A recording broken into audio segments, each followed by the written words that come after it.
Esse desaparecimento foi a gota d'água. Não tinha mais como negar que o caseiro tinha algum envolvimento com tudo aquilo. E por mais que fosse claro para seu José, Dona Leila, por outro lado, não conseguia acreditar que seu Sebastião fosse capaz de fazer algum mal para alguém. E por alguns dias seu José se viu em um dilema. A parte mais difícil era conseguir provar algo, já que o caseiro conseguia encantar a maioria das pessoas. Tentando trazer da sua memória algo que tivesse pelo menos algum indício de que havia coisa errada, seu José lembrou que quando fora na casa do seu Sebastião, teve só um pequeno quarto que ele não conseguiu averiguar. Seja lá o que fosse, estaria ali o mistério e a chave para tudo. Agora só faltava outra oportunidade, e dessa vez ele iria averiguar. Seu José não estava mais engolindo aquela história do caseiro ser bonzinho o tempo todo, e pela sequência dos fatos, era óbvio que só seu Sebastião seria suspeito. E ele sabia disso, por mais que estivesse sempre com um sorriso no rosto. O caseiro percebia que aquela situação estava ficando insustentável. Dessa vez, não tinha mais seu João como aliado, e Dona Leila também não via maldade nele. Seu José estava sozinho e estava com medo também. Resolveu por conta própria pedir para que seu Sebastião fosse sozinho na cidade, e foi o que ele fez. E em segredo ia mais uma vez investigar a casa do caseiro.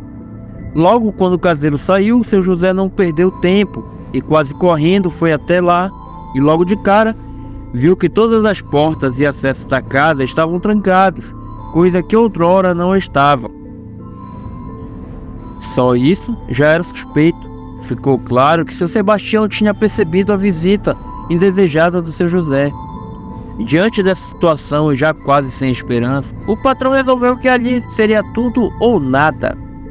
Forçou até arrombar a porta e de novo explorou toda a casa e não viu nada de estranho. Por último, um quartinho que estava trancado igual antes, mas que seria a última oportunidade de tentar ver alguma resposta para todos esses fatos depois de empurrar com um pouco mais de força. Enfim, a tranca fora aberta. E o que seu José viu seria uma das visões mais aterrorizantes da sua vida. Parecia estar em transe. Era um bicho peludo, chifrudo, deitado sobre um pentagrama. Seu José, sem olhar para trás, só saiu correndo o mais rápido que podia. Naquele lugar, além de macabro, tinha uma energia muito pesada, algo impossível de descrever. Já do lado de fora da casa, seu José não sabia o que fazer.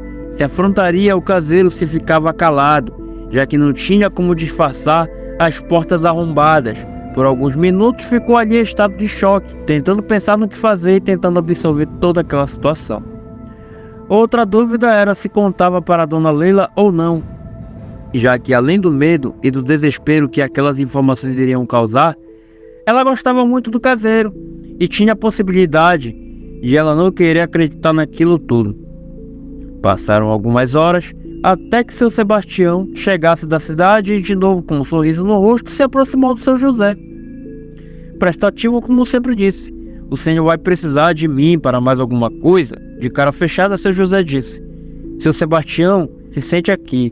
Eu sei de tudo que vi e o que estava trancado no seu quarto." Naquele momento, seu Sebastião caiu em lágrimas e nem sequer conseguia falar.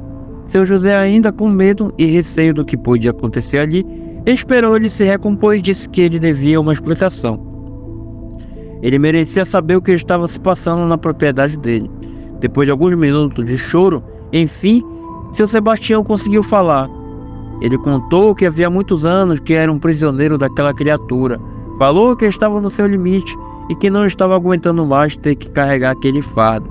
Era um misto de medo e desespero 24 horas por dia, já que aquele bicho tinha poderes para acabar com a vida dele assim que quisesse. Seu Sebastião falou que há mais de 10 anos era refém de toda essa situação e que nunca foi de acordo com essas coisas, mas que não tinha escolha.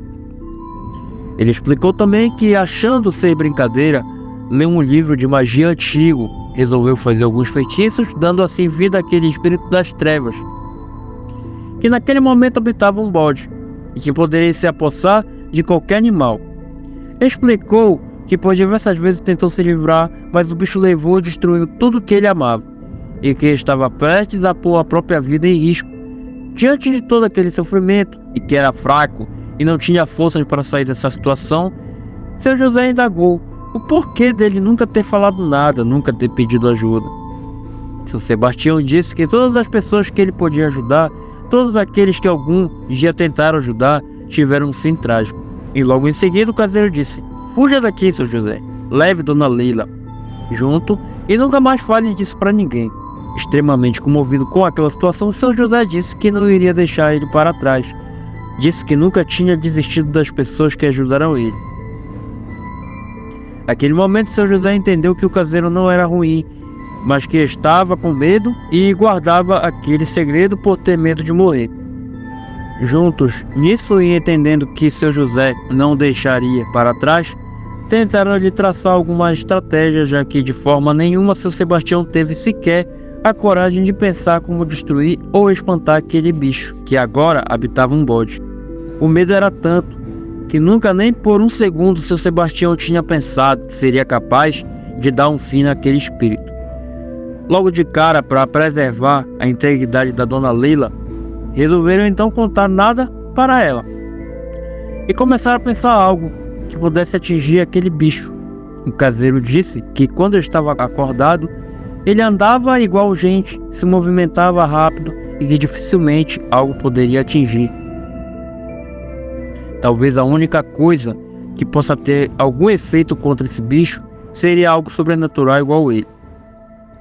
O caseiro alterou para que durante a noite ele nunca saísse de casa, que durante o dia que o espírito adormecia e seria nessa hora que eles tentariam algo, que quando seria impossível chegar pelo menos perto.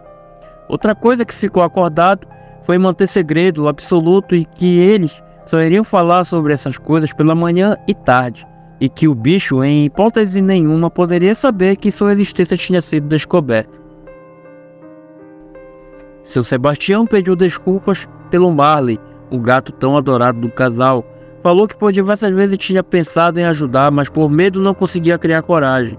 Sobre Raul, também foi a mesma coisa, mas em nada pôde ajudar. O caseiro também disse que todas as histórias do comerciante faziam sentido, que todas as mortes inexplicáveis tinham sido aquela criatura, e que por algum motivo algumas dessas vítimas simplesmente sumiram. Daria início ali a busca por alguma coisa que fosse capaz de dar fim àquele ser de outro mundo.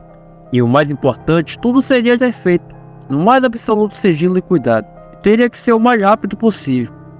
Ficou acordado também que eles iriam pedir ajuda ao seu João, que foi o único que não era dali que tinha suspeitas, mas só eles três podiam saber. Seu José, preocupado com Dona Leila, perguntou se antes de cada vítima o bode falava algo ou dava um sinal. Seu Sebastião falou que toda noite que ele iria atacar alguém, seus olhos ficavam vermelhos igual fogo, e que se ele visse isso, viria correndo avisar o casal. Na noite seguinte, os mesmos passos foram ouvidos, tanto por Dona Leila quanto seu José. Mesmo com medo, o patrão, sabendo do que se tratava, tentou distrair sua esposa e só queria que amanhecesse. Depois de toda a história vir à tona, seu José nunca mais conseguiu ter uma noite de sossego, e sempre confiando no seu Sebastião, que havia prometido avisar caso o bicho fosse atacar alguém. Ao amanhecer, foram todos para a cidade, para que enfim contassem toda aquela história bizarra para seu João. E quando Dona Leila entrou numa loja, correram até a mercearia para ver se seu João teria alguma noção do que fazia ali. Começava a luta para dar fim àquele bicho de uma vez por todas. Algo de outro mundo que nunca deveria ter vindo para a terra. E para pôr fim no sofrimento de seu Sebastião, que mesmo sem querer tinha dado vida àquele ser maligno.